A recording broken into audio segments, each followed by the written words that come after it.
Hello， 大家好，我係香港水星塵，今日同大家睇一個啟德一個現樓項目啦。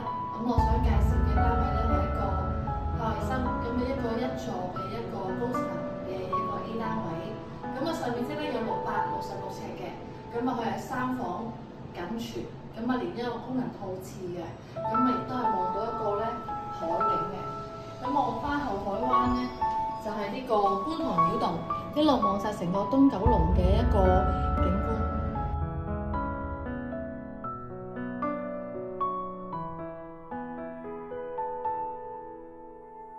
側窗望到係會望翻呢個郵輪碼頭，望到少少維港景嘅，都非常之多嘅，望到水點嘅空間。客飯廳亦都相當之寬廣啦，666尺我開到有一個緊廚3房套兩廁都唔錯㗎。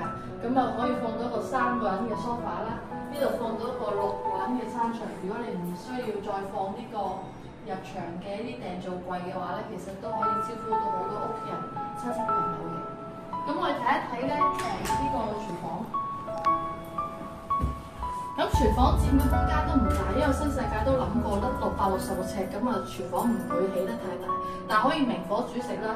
有2個爐、3個明火爐啦，亦都有呢啲一系列嘅廚具同埋一個高身嘅雪櫃。我望嗰個工人房啦，工人房亦都係配備有冷氣機啦，非常之人性化設計，亦都配備趟門，亦都係有呢個工人嘅淋浴間嘅。非常之有私隱度。睇睇寢區。先睇就係客廁啦。第一個洗手間啦，佢係冇窗嘅。大配備浴室寶啦。亦都係新世界呢度有啲似炮裝嘅，係嗰個浴室嘅設計。呢度亦都係洗衣機嘅位置啦，包一個合理時間嘅保養啦。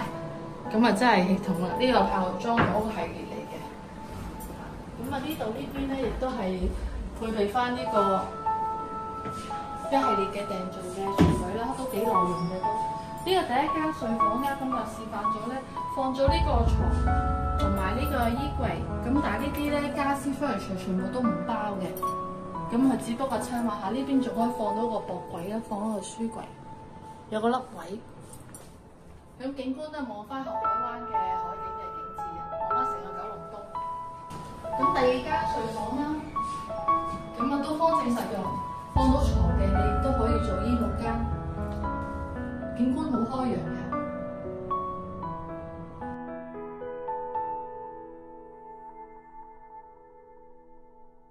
呢個就係個主人嘅浴室，主人浴室亦都係類似套裝嘅設計啦。雖然佢係冇窗嘅，只不過佢都有呢個浴室寶。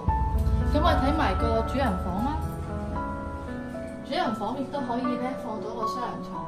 有 L0 窗啦，採光度都相當之高嘅，單位都相當之光猛，所以呢一隻單位樓上樓下都賣咗幾間，而家平均賣咗啲價錢1400幾，睇啱我可以再傾。有興趣歡迎你隨時 call 人睇樓啦，多謝晒。